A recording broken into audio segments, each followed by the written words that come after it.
Assalamualaikum warahmatullahi wabarakatuh. Hai semuanya, perkenalkan kami dari kelompok 1A 2019, kelas perkembangan hewan, akan menjelaskan tentang fertilisasi, tipe telur, dan pembelahan zigot dari sel telur.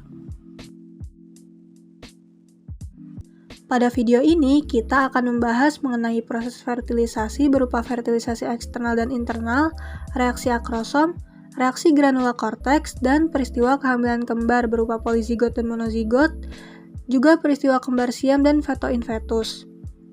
Kemudian kita juga akan bahas tipe dan pola sel telur. Bagian pertama yang akan dibahas adalah proses fertilisasi. Fertilisasi merupakan proses bertemunya sperma dengan ovum.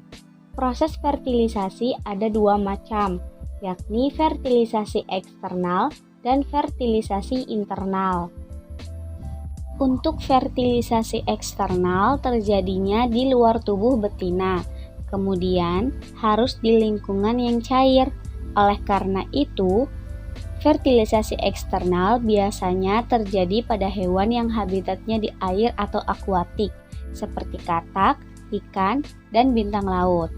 Dikarenakan fertilisasi terjadi di air, maka banyak faktor lingkungan yang mempengaruhi, seperti arus air yang kuat dapat menyapu sel-sel telur. Dan faktor lainnya adalah kemungkinan air terlarut zat-zat yang berbahaya bagi sperma atau sel telur. Oleh karena itu, untuk fertilisasi eksternal, jumlah sperma dan sel telur harus banyak. Prosesnya dimulai dari hewan jantan menarik perhatian betina. Jika betina tertarik, maka mereka akan kawin di air. Setelah itu, betina akan mengeluarkan banyak telur, dan tidak lama kemudian, jantan akan menembakkan spermanya ke arah telur tadi. Lalu, sperma akan bergerak menuju telur dan berkontak dengan telur. Peristiwa inilah yang disebut fertilisasi. Fertilisasi internal terjadi pada kelas mamalia dan reptil. Sesuai dengan namanya, fertilisasi internal terjadi di dalam tubuh betina, yaitu bagian oviduk. Untuk manusia, di bagian sepertiga oviduk. Berbeda dengan fertilisasi eksternal, pada fertilisasi internal, jumlah spermanya harus banyak dan sel telurnya sedikit. Mulai dari jutaan sperma memasuki vagina, namun dari jutaan sperma tersebut tidak sedikit pula sperma yang mati di perjalanan. Sperma yang bertahan hidup akan melanjutkan perjalanan menuju serviks. Biasanya serviks dalam keadaan tertutup. Namun, beberapa hari ketika terjadi ovulasi, serviks akan terbuka. Beberapa sperma akan tertinggal dalam kelompok dikarenakan terjebak di lipatan serviks. Untuk sperma yang berhasil lolos, dapat melanjutkan perjalanan menuju ke uterus. Setelah melewati uterus, sperma bergerak ke oviduk. Bagian ini mengandung silia yang berfungsi untuk mendorong zigot ke uterus. Namun, silia dapat membuat sperma terjebak di dalamnya dan mengakibatkan kematian pada sperma. Beberapa sperma yang bertahan akan menuju sel telur, tetapi hanya sperma yang berhasil menembus korona radiatalah yang dapat mengakibatkan terjadinya fertilisasi.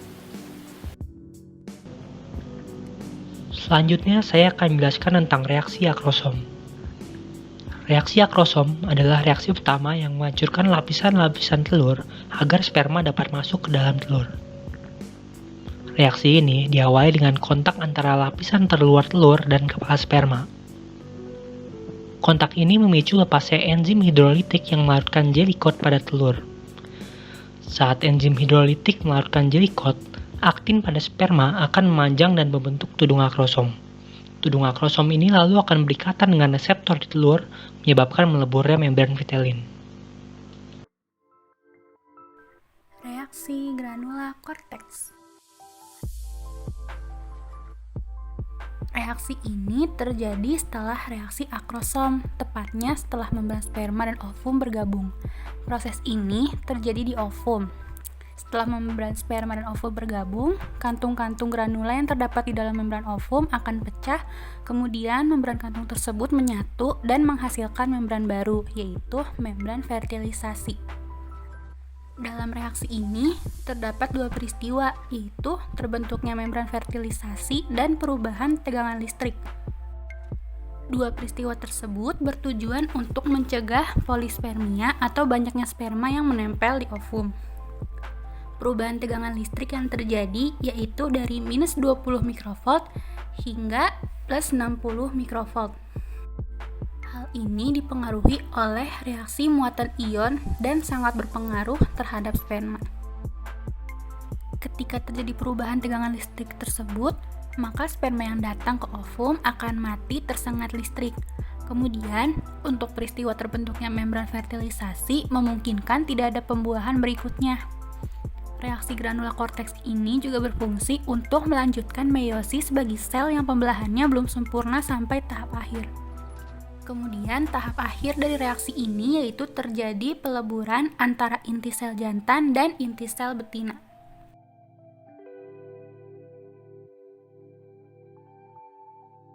Selanjutnya, kita akan membahas terkait bayi kembar. Ternyata, bayi kembar itu tidak semerta-merta jadi kembar loh. Bayi kembar secara umum dibedakan menjadi dua berdasarkan proses pembentukannya, yaitu bayi kembar polizigot dan bayi kembar monozigot. Bayi kembar polizigot pada dasarnya terjadi ketika ovarium dari seorang calon ibu mengovulasikan dua ovum. Dua ovum tersebut akan dibuahi oleh dua sel sperma, jadi pada dasarnya seperti mengalami dua kehamilan dalam satu rahim pada saat yang sama. Kembar yang seperti ini disebut kembar fraternal karena pada dasarnya mereka memiliki ovum dan sel sperma yang berbeda secara genetik.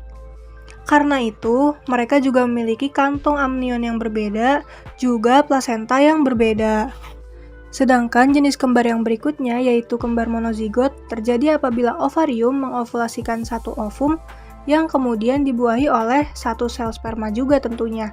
Tetapi setelah terjadi pembuahan, sel diploid tersebut memisah, mengalami mitosis dari satu menjadi dua, sehingga terbentuklah dua sel yang secara genetik serupa, jadilah kembar identik.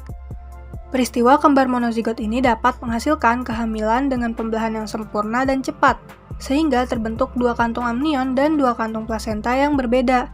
Namun, bisa juga pembelahannya berlangsung secara lambat, di mana plasenta itu merupakan hal terakhir yang membelah, sehingga kedua janin tersebut pada akhirnya berbagi plasenta yang sama. Kondisi di mana kedua janin tersebut berbagi plasenta yang sama ada beberapa jenisnya lagi.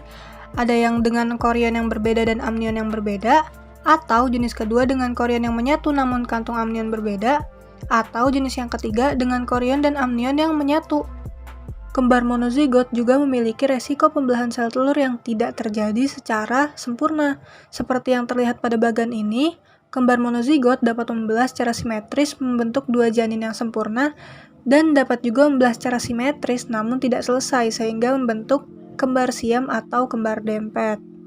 Selain itu, sel telur juga dapat membelah secara asimetris, di mana pembelahan terjadi tidak secara merata dan membentuk akardiak atau trap.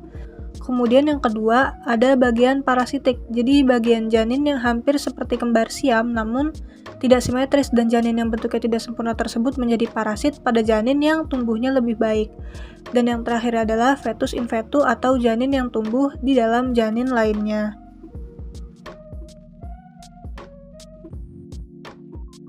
Seperti yang sudah dijelaskan sebelumnya, bayi kembar siam adalah kelainan di mana bayi kembar dengan salah satu atau beberapa bagian tubuh saling menempel atau saling terhubung satu sama lain. Bayi-bayi ini umumnya menempel di bagian dada, panggul, atau bokong, atau bahkan kepala. Bayi kembar siam ini mungkin berbagi organ-organ tubuh.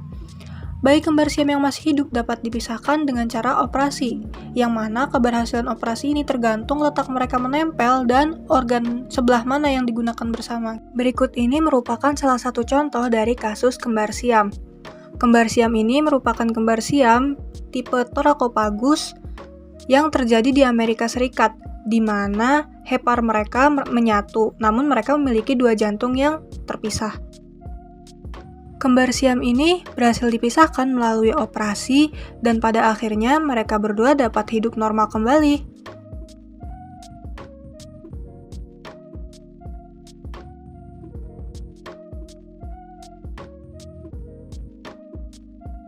Kasus berikutnya yaitu fetus in fetu atau fetus in fetal merupakan kelainan pada kehamilan kembar yang sangat jarang terjadi. Ini kembar monozigot ya, di mana janin itu terjebak di dalam saudara kembar ya. Jadi janin ini terus hidup sebagai parasit bahkan setelah dilahirkan dengan membentuk struktur saluran umbilikal yang menyedot suplai darah kembarannya dan kemudian tumbuh membesar bahkan bisa mulai membahayakan inangnya yaitu kembarannya sendiri.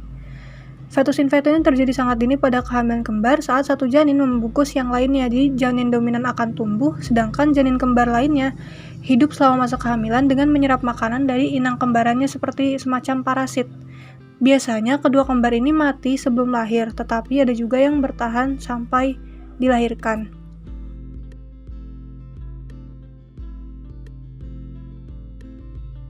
Tipe telur yang pertama yaitu isolesital. Tipe telur ini penyebaran yolk atau cadangan makanannya tersebar merata di seluruh ovum dan jumlahnya juga sedikit, dengan nukleus atau inti selnya berada di tengah. Jadi, inti selnya dikelilingi oleh cadangan makanan.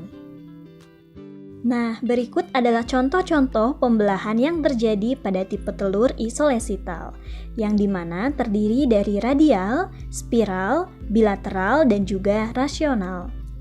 Nah, hewan yang memiliki telur tipe ini contohnya adalah Amphioxus, Echinodermata, Mollusca, Annelida, dan juga mamalia. Contoh pembelahan radial pada tipe telur isolesital, di mana pada pembelahan pertama menghasilkan 2 sel, pembelahan kedua menghasilkan 4 sel, pembelahan ketiga menghasilkan 8 sel, pembelahan keempat menghasilkan 16 sel, dan seterusnya mengikuti deretnya. Maka diperoleh rumus pembelahan yaitu vertikal, vertikal, horizontal, 2 vertikal, 2 horizontal, 4 vertikal, dan seterusnya. Nah, hasil dari pembelahan radial ini menghasilkan seloblastula lapis tunggal dengan pembelahannya yang bersifat kontinu dan juga simetris. Tipe pembelahan zigot Amphioxus adalah holoblastik atau total, hampir equal sehingga blastomer atau sel-sel hasil pembelahannya hampir sama besar. Pembelahan yang pertama terjadi sekitar 1 jam setelah fertilisasi, terjadi secara meridional atau vertikal dari kutub animal ke vegetal menghasilkan 2 blastomer yang sama besar. Pembelahan yang kedua terjadi secara vertikal menghasilkan 4 blastomer. Pembelahan yang ketiga terjadi secara horizontal dengan bidang pembelahan sedikit di atas bidang ekuator sehingga dihasilkan 8 blastomer. Pembelahan keempat terjadi secara vertikal simultan menghasilkan 16 blastomer, di mana kumpulan blastomer yang masif ini disebut morula. Pembelahan kelima terjadi secara horizontal simultan menghasilkan 32 blastomer. Pada tingkat ini sel-sel blastomer mulai menyusun diri ke bagian tepi, sehingga mulai terbentuk rongga blastosel di bagian tengah yang berisi cairan. Dengan terbentuknya blastosel, morula berubah menjadi blastula. Adanya blastosel memungkinkan berlangsungnya gerakan-gerakan morfogenetik untuk reorganisasi sel-sel embrio pada tahap perkembangan selanjutnya. Pembelahan keenam terjadi secara vertikal simultan menghasilkan 64 blastomer. Pembelahan selanjutnya terjadi secara tidak beraturan. Blastomer-blastomer pada blastula menyusun diri sebagai lapisan tunggal yang mengelilingi blastocels yang disebut blastoderm, yang pada akhir segmentasi ini, blastula Amphioxus tersusun atas sekitar 9.000 blastomer. Selanjutnya ada tipe telur telolesital. Pada tipe telur telolesital, yolk atau kuning telur berjumlah banyak dan tidak tersebar secara merata. Biasanya, yolk ini akan tersebar padat di bagian kutub vegetal dibandingkan dengan kutub animal. Contoh hewan yang memiliki tipe telur telolesital diantaranya yaitu ada ikan, reptil, aves, dan juga amfibi. Sedangkan untuk rumus pembelahannya, yang pertama itu ada vertikal, vertikal, horizontal, 2 vertikal, dan juga 2 horizontal. Selanjutnya ada contoh pembelahan pada tipe telur telolesital pada katak. Katak ini termasuk ke dalam tipe telur telolesital yang mengalami pembelahan secara holoblastik, unequal atau asimetris, yaitu adanya pembelahan yang tidak sempurna yang terjadi di salah satu kutub animal yang berlangsung secara cepat, sedangkan kutub vegetal mengalami pembelahannya secara lambat dan akan menghasilkan mikromer dan juga makromer. Mikromer ini akan dihasilkan pada kutub animal, sedangkan makromer akan dihasilkan pada kutub vegetal. Pada dasarnya, tipe telur telolesital ini sama dengan tipe telur isolesital, di mana hanya saja pembedanya terjadi pada pembelahan pertama yang membelah secara asimetris.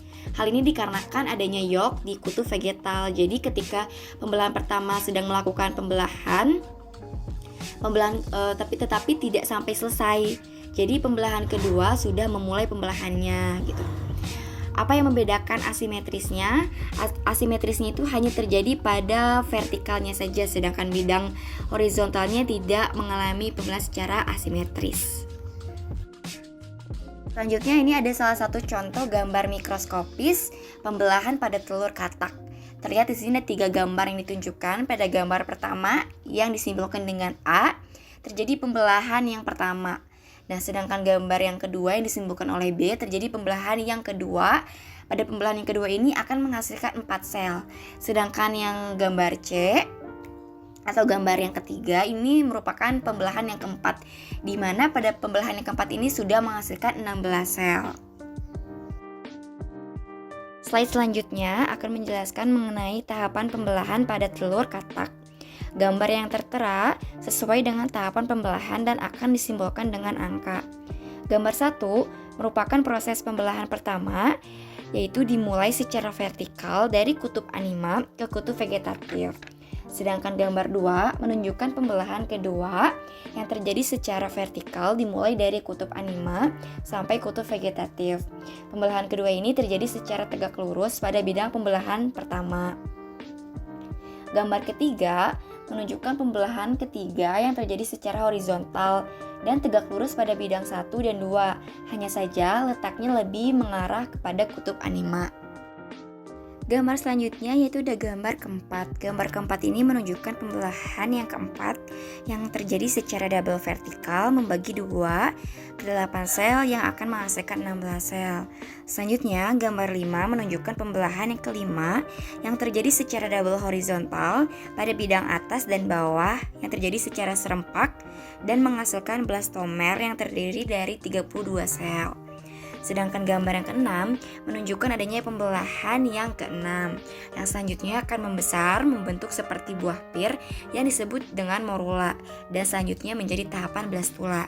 Perbedaannya pada gambar 5 ini menunjukkan morula, sedangkan pada gambar yang keenam menunjukkan blastula.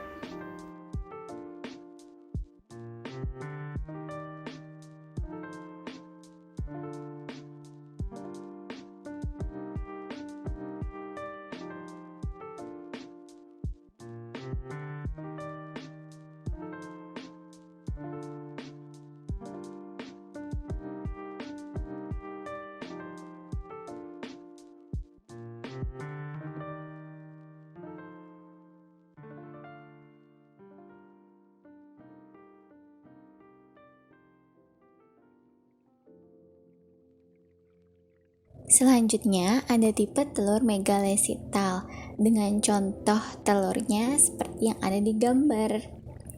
Tipe telur megalesital ini ciri-cirinya cadangan makanannya banyak atau ioknya banyak, dengan tanda ataupun dengan ciri bagian ioknya itu menutupi hampir setengah bagian telur.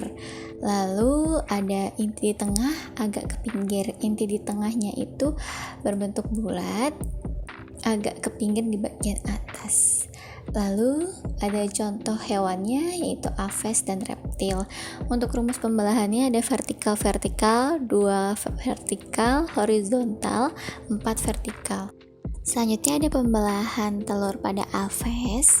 Untuk pola arah pembelahan yang pertama itu vertikal, yaitu lurus ke bawah.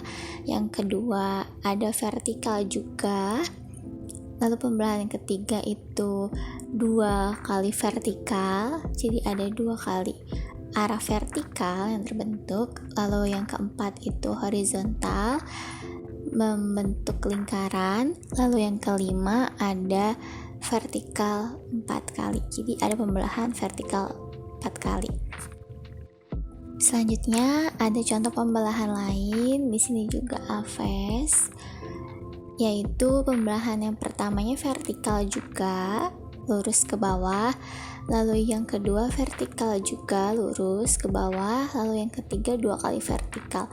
Jadi ada 2 kali pembelahan vertikal untuk yang pembelahan ketiga. Lalu yang keempat itu bentuknya horizontal seperti lingkaran. Lalu yang kelima 4 vertikal, berarti ada pembelahan vertikal 4 kali di langkah kelima ini, seperti itu. Selanjutnya ada tipe telur sentrolesital. Tipe telur sentrolesital sendiri memiliki ciri-ciri yolk tersebar merata, kemudian intinya ini berada di tengah, dan kebanyakan dari tipe telur sentrolesital ini adalah insekta. Lalu tipe telur sentrolesital sendiri menghasilkan pembelahan secara meroblastik dan mengalami pembelahan tidak sempurna, tetapi pola pembelahan ini disebut superficial cleavage. Untuk pembelahannya sendiri ini terdiri hingga pembelahan 5. Untuk pembelahan 1 menghasilkan jumlah sel 2, kemudian pembelahan 2 menghasilkan jumlah sel 4, pembelahan 3 menghasilkan jumlah sel 8, dan begitu pun seterusnya.